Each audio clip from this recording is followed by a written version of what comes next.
Viviendo lejos de mi país, una de las cosas que me ha permitido reconectar con es consumir algunos de los productos de importación que se pueden encontrar en la sección de comida mexicana del súper. Pero este video no se va a tratar de lo carísima que es la salsa Valentina o los frijoles La Costeña en el extranjero, sino de una interesante reflexión que hago a raíz de mi experiencia luego de ver las series Mentiras de Prime Video y Sin Querer Queriendo de HBO Max, orgullosamente productos audiovisuales de México para el mundo, pues con la vertiginosidad de las plataformas en streaming hoy podemos disfrutar de producciones internacionales. Y sí, la ficción nacional es otra forma de conectar con tus raíces. Yo soy Ricky Montesinos y en esta ocasión quiero compartirte la lectura que he hecho sobre estas dos series mexicanas que curiosamente se han estrenado muy a la par. He dividido este video en tres partes. En las primeras dos daré mis impresiones como espectador acerca de cada una de estas series y en la última una hipótesis acerca de por qué considero que en México le va muy bien a estas series y la idiosincrasia que revelan acerca de esta sociedad. Así que ve por un snack, un té, un cafecito y unas galletitas porque esto se va a poner bueno. Mentiras, la serie, está basada en la exitosa obra de teatro musical mexicana escrita y dirigida por José Manuel López Velarde, estrenada en 2009 y que 16 años después sigue en cartelera. Se compone de un repertorio popurrí de canciones de la cultura pop mexicana de la década de los 80s. También tiene una versión drag llamada Menti Drugs y un concierto, Mentiras, el concierto.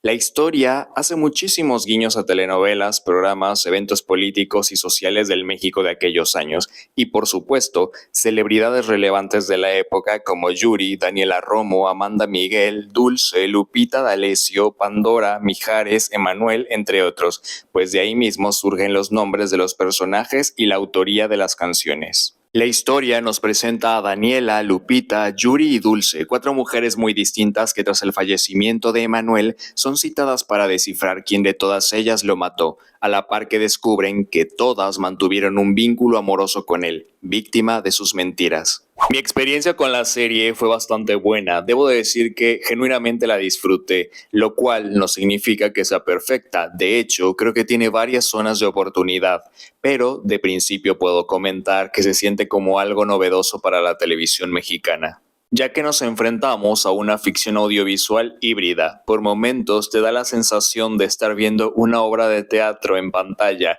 y es que cuenta con lo mejor de ambos mundos, la teatralidad que cuenta el musical, aunado al poder de edición que tiene la televisión. Lo cual me parece padrísimo si tomamos en cuenta que el proyecto original es una puesta en escena. De esta manera nos damos cuenta que no es tarea fácil hacer este tipo de adaptación a serie de televisión. Creo que tiene mucho mérito lo que han logrado. Diría que para hacer una historia musical le hace falta más números musicales. Debo de admitir que yo no he ido a ver la obra de teatro. Una cosa que tengo programada para mi próximo viaje a México.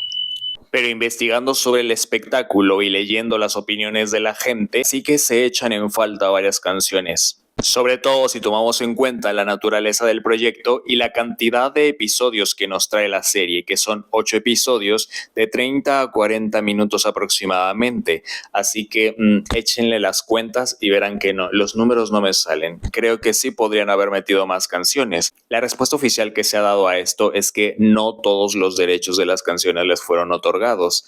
Pero yo me atrevería a especular y les digo, es una mera especulación que puede que el presupuesto se les haya acabado antes, lo cual revela una importante zona de oportunidad si tomamos en cuenta que relativamente es un proyecto económico. Es un elenco pequeño, los episodios no son largos, se pueden grabar en sets, todo eso en comparación con las millonadas que se gastan en otras series, sí que me deja pensando, pero les reitero que es una mera especulación.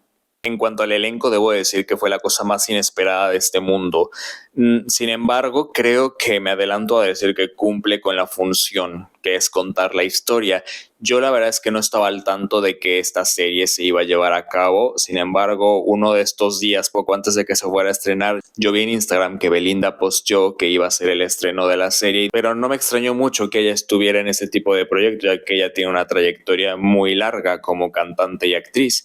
Entonces dije, no me parece raro. Sin embargo, no le puse mucha atención, ya que no es algo que de normal yo vería. Cuando finalmente, por recomendación, decido ver la serie, me doy cuenta que es un cast bastante singular. Tenemos a Belinda como Daniela, Mariana Treviño como Lupita, Regina Blandón como Yuri, Diana Bobbio como Dulce y Luis Gerardo Méndez como Emanuel. No puedo contenerme, perdonen, pero es que genuinamente me gustaría saber en qué se basaron para elegir a este elenco. A mi parecer, la que aporta un trabajo con mayor profundidad es Mariana Treviño. Y es que su talento habla por ella, creo que es la mejor preparada porque entiende perfectamente el tono de la obra, profundiza en el personaje, canta, baila, actúa y es súper carismática. De hecho, se le notan todas las tablas porque fue ella quien en 2009, cuando estrenó la obra, interpretó al personaje de Lupita. Luego tenemos a una Belinda como de costumbre en el papel de la niña bien, siendo guapa, luciendo impecable y sirviendo looks icónicos. A leguas se nota que Belinda es el gancho de la serie, y es que diría que la producción puso todos sus esfuerzos en hacer a que ella brillara más que todos. No es tampoco de extrañarse porque de todas es la única que tiene el estatus de celebridad. Belinda no da ni un paso en falso y esta era una oportunidad magnífica para resurgir de las cenizas luego de que su carrera se viera un poco truncada tras el escándalo de Christian Nodal. A mí me gusta el personaje, pero no tanto por su interpretación, sino por lo que simboliza, pues creo que está bien pensado a nivel escritura. Eso sí, las canciones ochenteras que nos dio Belinda me parecen versiones muy interesantes para la época actual. Bravo por eso. En el papel de Yuri tenemos a Regina Blandón y cuando yo vi la serie dije, ¿de dónde me suena esta cara? ¿De dónde me suena esta cara? Hasta que recordé. ¿Por qué no eres una niña normal? No obstante, estoy enterado de que también se ha mantenido vigente en teatro, películas mexicanas, series, spots televisivos. Ha hecho de todo un poco. Sin embargo, me tomó por sorpresa el hecho de que cantara. La tenía muy desubicada de mi radar. En mi experiencia, siento que a su personaje le falta punch. Me hace sentir como si llegado el momento de grabar la serie todavía no lo había terminado de entender. Además de que he leído que varios de sus momentos estelares en la obra original decidieron modificarlos en la serie. Me hubiera gustado ver a un perfil que reflejara la constante tensión entre la razón y la pasión que caracterizan a Yuri, porque de esta manera el personaje hubiera tenido más sentido con el contraste que da al final, donde la vemos vulnerarse. Diría que su actuación como su interpretación musical cumple, pero se queda a medias, es decir, simplemente es mediocre, lo cual no es culpa suya, creo que se entregó y yo he leído que a mucha gente le encantó. Es lo maravilloso de escuchar diferentes perspectivas. Como Dulce tenemos a Diana Bobbio, que es a la única a la cual yo no conocía, pero según el internet es una actriz que ha participado en muchas películas mexicanas. Como se nota que no veo mucho cine mexicano. De hecho, ahora que lo pienso, ese sería un gran tema para un video. Me lo voy a pensar. En el caso de ella me sorprendió porque canta muy bien, pero veo por un lado al personaje y por el otro a la cantante. Siento que cuando tiene que cantar se luce bastante, pero a la hora de hacer el personaje, a pesar de que considero que sí lo entiende, no supieron dirigirla o se tomó un mal camino para este, ya que me parece un personaje muy atrapado en una mala representación teatral, sobre todo por el tono actoral que está manejando, muy parecido al caso del personaje de Daniela. Cuando actúan pujan mucho como si tratasen de forzar la emoción. Si así como cantan hubieran actuado, otro gallo cantaría. Y aquí entre nos comentarios random. Me enteré de que actualmente Daniela Luján está dando funciones en la obra de teatro musical de Mentiras. Si ustedes son mexicanos ya se habrán percatado la intención de este comentario, pero si no, se los cuento rapidísimo. Uno de los escándalos más jugosos de la cultura pop mexicana de los 2000 es el penoso acontecimiento en el que se vieron envueltas Belinda y Daniela Luján siendo niñas, cuando en la telenovela Cómplices al Rescate, donde Belinda interpretaba a gemelas, una vez que impuso moda, que se ganó el corazón del público, salió abruptamente del proyecto, un papel que se le dio a Daniela Luján, cuando incluso esta telenovela originalmente estaba pensada para ella. Todo un show. Desde entonces se les ha rivalizado. ¿Cómo le gusta a la sociedad rivalizar a las mujeres? Y es que a la fecha no se ha hecho ningún tipo de pacto de paz, por lo menos de forma simbólica. Pienso yo que esta hubiera sido una oportunidad maravillosa para que este encuentro por fin se diera y por fin, de una vez por todas, diluir todos esos mitos que ya de verdad es que son viejísimos. Y además que Daniela Luján tiene mucha experiencia como actriz de cine, de televisión, de teatro, canta muy bien y pues nada, yo imagino que hubiera sido una cosa bastante icónica para este momento. Lo único que nos regalaron fueron memes. Continuamos. Finalmente, en el papel de Emanuel está Luis Gerardo Méndez, que además es el productor de la serie. Voy a ser muy honesto con esto, pero de verdad, créanme que se me vienen a la mente un montón de nombres antes que el de Luis Gerardo Méndez para interpretar a este personaje. Él ha participado en telenovelas, películas y teatro. En musicales estuvo en Avenida Q y Hoy no me puedo levantar, pero creo que le queda muy grande el papel y pienso en cualquier otro hombre para interpretar a Emanuel antes que él. Hay un montón de chismes que ya se desmintieron y es que estaban comentando que se estaba planificando una versión de Mentiras para teatro, así como muy VIP, en donde se contemplaba incluir a Belinda, Dana Paola y Diego Boneta. Este comentario, lejos de ser un chisme, la verdad es que me pareció muy interesante porque, si bien es cierto, creo que fue inventado por la gente, el público, creo que revela que ellos mismos son conscientes de qué tipo de perfiles consideran que quedarían mejor en esos personajes. Y ¿saben qué es lo peor de todo? Que tienen razón, porque quedarían perfectos. Por ejemplo, en el caso de Dana Paola, yo creo que es de las actrices mexicanas que más versatilidad ha demostrado.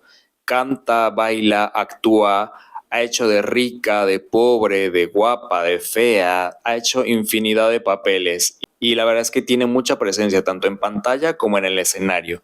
A Dana Paola la hubieran querido poner como Yuri.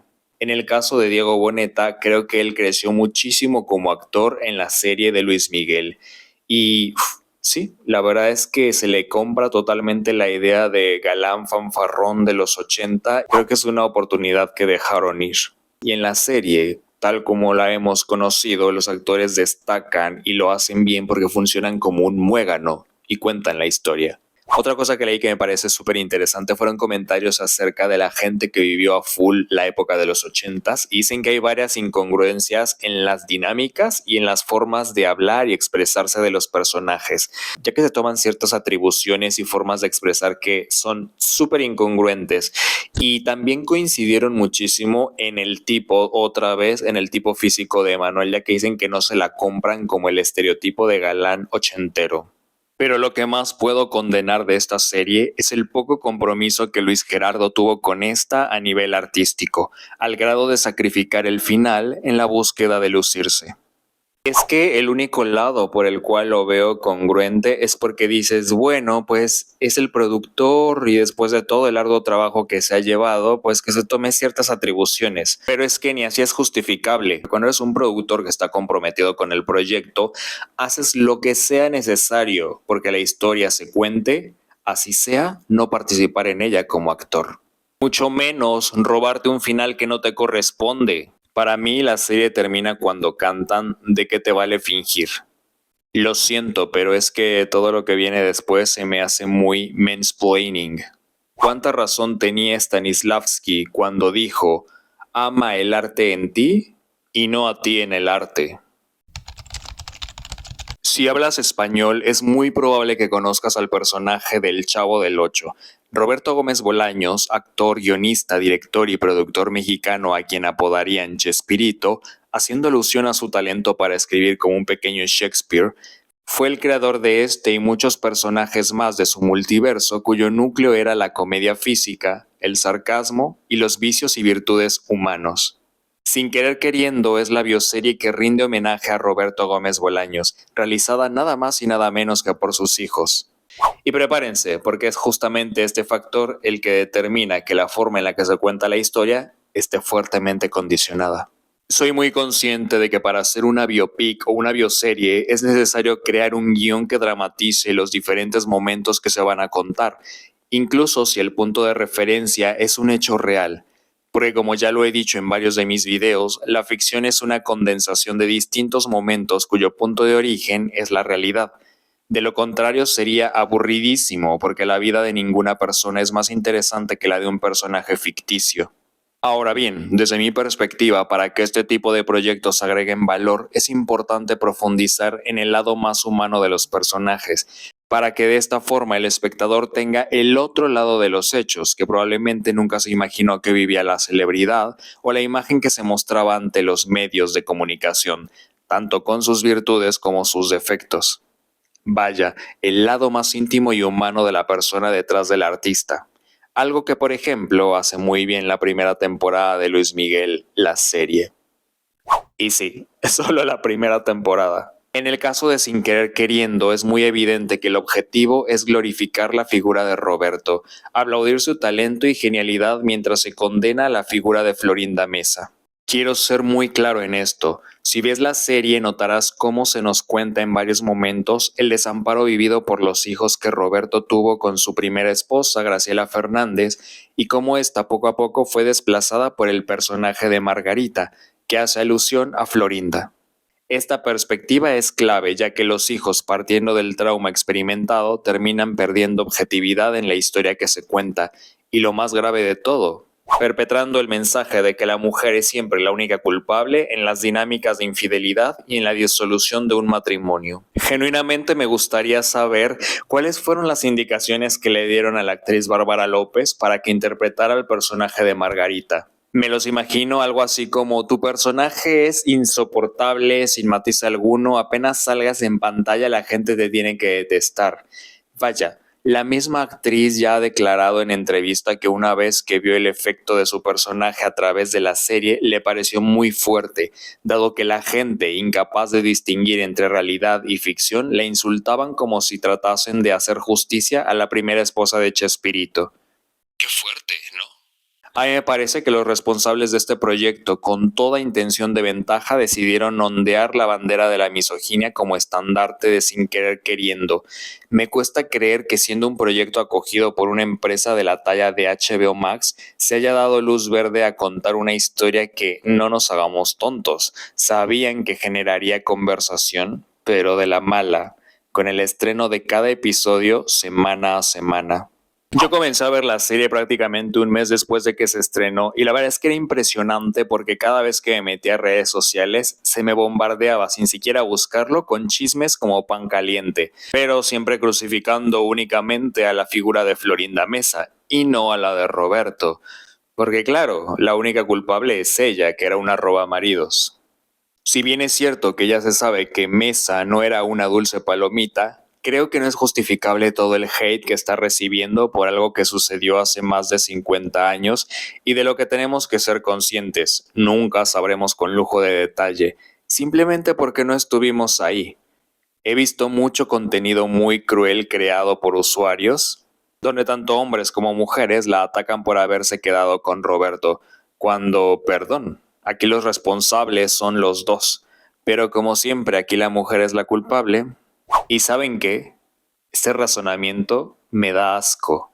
¿Qué se puede esperar de una sociedad que utiliza la inteligencia artificial para esto? El mal que revela esta serie de prácticas me deja con los pelos de punta cuando estamos parados frente a una sociedad enferma que decidió utilizar como chivo expiatorio a Florinda Mesa para satisfacer una necesidad colectiva de encontrar al culpable de sus propios males. La serie como producto final tiene sus cosas interesantes y realmente brinda muchos momentos de nostalgia e ideas positivas sobre la labor artística de Roberto.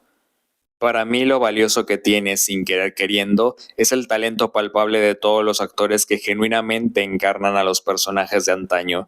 Y eso no es cosa fácil, ya que su tarea fue no solo interpretar al personaje persona, sino también al personaje personaje, de tal suerte que por momentos pareciera estar viendo cobrar vida a la vecindad del Chavo en HD.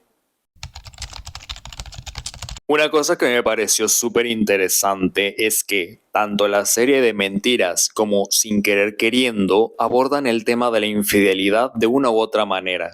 Es interesante observar cómo los temas de interés de las ficciones varían de país en país. Si has tenido la oportunidad de explorar la televisión en diferentes países, te podrás dar cuenta que las maneras de abordar los conflictos, las historias que se cuentan, los actores que las interpretan y la acogida que les da el público son muy diferentes en cada caso. Hoy con el streaming podemos navegar por diferentes culturas para conocer sus historias. Invariablemente, el tipo de ficción que se consume en cada país dice mucho de su sociedad. Y es que tal vez alegarán, pero es que no todos vemos los mismos tipos de programas. Y eso es claro, porque para gustos los colores. Sin embargo, no hay empresa que se pueda sostener sin mercado que consuma sus productos. Y si al día de hoy tenemos a un país como México, donde se sigue contando la misma telenovela refrita de la pobre y santa que se casa con el guapo y rico y se genera rentabilidad con estos productos audiovisuales, es que hay un público común denominador que sigue atendiendo a este mercado. Seamos honestos, si a mentiras y a sin querer queriendo les quitamos su envoltorio de serie, terminarían siendo otra telenovela más. Quiero que quede claro que esto no está mal. No tengo ningún problema con las telenovelas. Yo mismo crecí en la cultura de las telenovelas, he visto telenovelas y puedo decir que hasta tengo varios gustos culposos con estas. Vaya, les puedo compartir incluso la anécdota de que siendo un mexicano en el extranjero, cuando me llego a presentar me dicen, wow, es que hablas como en las telenovelas. El melodrama, que es el género dramático sobre el cual yace la telenovela, es uno de los más difíciles de interpretar a mi parecer, y probablemente mi favorito, justamente por el grado de compromiso histriónico que requiere. Al ser malentendido por la gente, mal ejecutado por un gran número de actores, ha acumulado mala fama. Les recomiendo que se den la oportunidad de ver por lo menos una vez en la vida un buen melodrama. El detrimento que la televisión mexicana ha tenido desde hace ya varios años ha dejado graves secuelas en su público. Programas como La Rosa de Guadalupe son un claro ejemplo de esto, en donde episodio a episodio parece que se está insultando a la inteligencia del espectador. Los conflictos presentados son tan surreales que rayan en el cringe y las actuaciones de los intérpretes son basura. Es triste porque para que este tipo de programas existieran, hubo antes otros como Mujer Casos de la Vida Real, de Silvia Pinal, que innovaron en el tipo de temas que se abordaban en la televisión abierta. Vaya, los mismos inicios de La Rosa de Guadalupe eran distintos, se sentía más noble y genuino a comparación de lo que hoy proponen, donde verdaderamente aluden al pensamiento mágico del mexicano. En un país donde la Virgen de Guadalupe es un ícono nacional por ser considerada como la Madre de México, es lastimosamente paradójico que exista tanta misoginia. Pero, ¿cuál es la relación de todo esto? Antes que nada, quiero dar el crédito a dos interesantes trabajos que he consultado para realizar el próximo segmento. El artículo La cultura, el poder y los patrones de interacción vinculados a la infidelidad de Mirna García Méndez, Sofía Rivera Aragón y Rolando Díaz Loving y la Universidad Nacional Autónoma de México, publicado por la Revista Interamericana de Psicología, y además la tesina de Nancy Patricia Sánchez Galicia, La infidelidad en la pareja, una revisión de la literatura en la terapia cognitivo-conductual para la Universidad Nacional Autónoma de México, la Facultad de Estudios Superiores de Iztacala. Para poder hablar de infidelidad es necesario observar al mundo en retrospectiva para identificar su origen. Ya desde los tiempos de las civilizaciones antiguas, el modelo patriarcal sostenía que el adulterio era un vicio femenino, de tal suerte que el destino que se le dictaba a las esposas adúlteras iba de la mutilación a la ejecución, mientras que en el caso del hombre infiel solamente se le consideraría como tal si acaso seducía a la mujer de otro hombre o a la hija casadera de un par, hechos que se castigaban ya sea con la castración, la ejecución o el pago de una multa severa. Situándonos concretamente en México, es interesante revisar los antecedentes históricos que datan desde la época precolombina para explorar el concepto a través de varias de las culturas. Por ejemplo, se dice que para los chichimecas prevalecía el concepto de la monogamia, siendo el adulterio poco común pero fuertemente juzgado cuando se presentaba e incluso ser flechados. Los jefes y chamanes de las tribus chichimecas podían tener varias mujeres al mismo tiempo. Además, se practicaba el intercambio o compra de mujeres entre tribus. En el caso de los mayas, el adulterio se castigaba entregando al adúltero al marido ofendido y tenía la opción de perdonarle la traición o desvivirlo. En cuanto a su mujer, su vergüenza e infamia eran suficiente castigo. Los aztecas, pese a vivir en una sociedad patriarcal, guardaban a la mujer un sitio especial, dado que transmitían el linaje dinástico. Conforme fue pasando el tiempo, el poder del hombre sobre la mujer incrementó al grado de encerrarla en casa, aunque seguía conservando bienes materiales, posibilidad de trabajar y al envejecer era digna de respeto al igual que el hombre. Por supuesto que las cosas distaban mucho de ser perfectas, ya que los soberanos podían tener un número ilimitado de concubinas antes de casarse, y los matrimonios eran arreglados. Los jóvenes hijos de nobles podían gozar de relaciones prematrimoniales, sin necesidad de que eso implicara un compromiso futuro. El concepto de la poligamia contribuyó a acelerar la evolución demográfica y a contrarrestar los efectos de las guerras. Era un privilegio para la nobleza y un derecho de la clase dominante admitido por la ley y la costumbre. Solo se podía efectuar el matrimonio ceremonioso una vez, pero la clase dominante podía acceder a cuantas esposas le conviniese. La mujer principal podía dar órdenes y preparar a las concubinas con las que su marido hubiese decidido pasar la noche. Solo los hijos de la esposa principal eran considerados descendientes directos, mientras que los de las esposas secundarias, ilegítimos y sin derecho a una herencia. Estas concubinas provenían de estratos sociales bajos y consideraban un honor haber sido elegidas como tal. Vivían dentro o fuera de la ciudad y tenían acceso a lujos y servidumbre. Los guerreros eran otro estrato social con derecho a la poligamia, pudiendo elegir mujer entre la sociedad o tomarlas como un botín tras la guerra. Todos los demás grupos tendrían que acatar la monogamia como núcleo familiar. La mujer adúltera era repudiada por la sociedad azteca. El adulterio tenía graves consecuencias que empezaban con torturas hasta desvivirlos.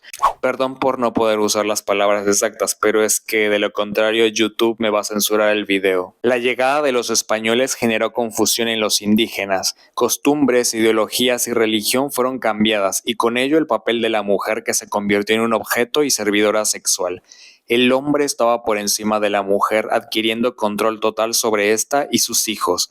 La norma era el matrimonio monógamo, pero era tolerado que el hombre tuviese otro lugar ilícito, o también llamado casa chica. Tras independizarse de los españoles, los hombres adoptaron las conductas de sus conquistadores, pues admiraban la posición de poder que el hombre español tenía sobre su mujer. Mientras tanto, el papel de la mujer fue servir en la casa, cuidar a los hijos y brindar satisfacción sexual. El pensamiento masculino que primaba era la cantidad de mujeres que tenía es directamente proporcional a la virilidad que demostraba. El matrimonio se efectuaba por la iglesia y la poligamia se presentó más en hombres que en mujeres, quienes se refrenaban debido a la devoción católica que se les imponía. Pese a que la humanidad viene arrastrando este tipo de señalamientos sociales y castigos ejemplares, en la actualidad estos comportamientos de infidelidad siguen estando presentes en las dinámicas de pareja. Históricamente, la infidelidad es considerada como el rompimiento de un contrato de exclusividad sexual entre dos personas que están comprometidas, casadas o en cohabitación. No obstante, podríamos decir que el concepto de infidelidad varía entre hombres y mujeres, y no solo eso, sino también de pareja en pareja, ramificando el concepto hacia diferentes niveles como la infidelidad física e infidelidad emocional. La infidelidad física y emocional difieren en diversos aspectos, en su caracterización y en sus efectos en la relación primaria. La infidelidad física se refiere a la relación sexual con una tercera persona y la infidelidad emocional, además de caracterizarse por un componente físico, es definida por la intimidad emocional, la conexión en común de dos personas y por la exclusión de uno de los integrantes de su pareja primaria. Una infidelidad emocional ocurre cuando se invierten recursos tales como el amor romántico, tiempo y atención en otra persona que no es la pareja. La infidelidad emocional ocasiona mayor estrés en la mujer que en el hombre porque este tipo de traición amenaza el significado de la relación en la que el compromiso y los recursos tienen un gran valor para ella. Por otro lado, para el hombre la infidelidad sexual es más amenazante porque es una señal de exclusión sexual y de incertidumbre de la paternidad. Un sondeo de la aplicación de citas monógamas Gliden, que contempla Latinoamérica, arrojó que 1 de cada 3 mexicanos han sido infieles a su pareja. Según el estudio, 54% de los mexicanos han participado en una relación no monogámica en algún momento de su vida, Y lo más practicado es la infidelidad, con 33%, seguida de las relaciones abiertas con 26%, el poliamor y el swinger, cada uno con 9%, la anarquía relacional con 8% y la poligamia con 4%. Los tiempos cambian y lo que anteriormente se veía como un tema tabú para la sociedad, hoy logra verse con otros ojos. Y si bien es cierto que cada vez hay más interés por explorar las relaciones de pareja fuera del modelo monogámico, llama mucho la atención que siga siendo la infidelidad la práctica que se posiciona como la número uno de todas estas alternativas. Probablemente la respuesta a esto se halla en el insight que arroja el estudio y sostiene que en México existe un profundo miedo a romper la relación de pareja a través de la práctica de la no monogamia, siendo sus principales barreras el rompimiento de acuerdos y límites en pareja, la ética y la moral, además de la confianza. Casi confirmando que, bueno, mientras no se entere, puedes seguirle dando vuelo a la hilacha. La otra cara de la moneda revela que en México también hay un porcentaje alto de infidelidad de parte de la mujer. Por ejemplo, se dio a conocer en 2024 los resultados de un estudio que contempla a 36 países lanzado por la web para citas extramaritales Ashley Madison, revelando que un 44% de mujeres mexicanas que deciden buscarse una aventura lo hacen a través de sitios especializados, siendo México el país que se posiciona como el lugar número 1 con mayor índice de infidelidad femenina a nivel global. Como podrán ver, no es ninguna casualidad que el mexicano hoy en día siga tan inmerso en este tipo de temáticas, porque realmente nunca las ha soltado. Tristemente, la cultura pop de las telenovelas, la prensa amarillista, los estereotipos, la violencia de género, entre otras tantas cosas, ha llevado a construir un perfil de mexicano en el imaginario colectivo que la mayoría de veces no es real y que invariablemente nos afecta a todos. ¿Cómo hablan los mexicanos? Dígame usted, Panchita, ¿cómo que no ve el culebrón? No manches, güey, no te sientes.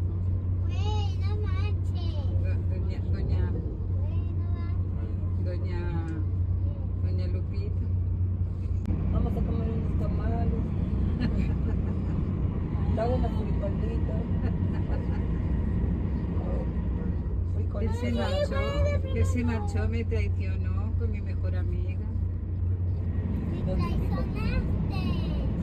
Me traicionó. Me la tiene que pagar. Me la jugó. Lupita. Visca, Cataluña. Me pide tierra. Visca.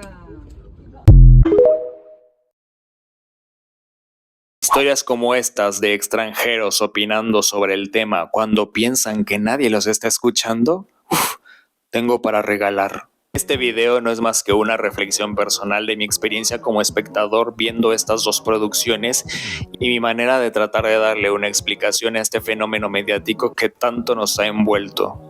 Me interesa muchísimo saber qué es lo que piensan al respecto. Díganme por favor si ya vieron alguna de estas dos series, ya vieron ambas, qué les pareció, les gustaron, qué le mejorarían, qué le quitan, qué le ponen.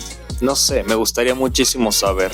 Si les gustó este video, por favor denle like, ya que me ayudan muchísimo a que lo siga recomendando a más personas. Si te gusta el contenido que ves, puedes suscribirte a este canal, compartir los videos y bueno, también ya hay un pequeño repertorio de más videos que he realizado y que estoy seguro que alguno de ellos te podrá parecer interesante. Yo soy Ricky Montesinos y te agradezco mucho tu tiempo. Nos vemos en la próxima.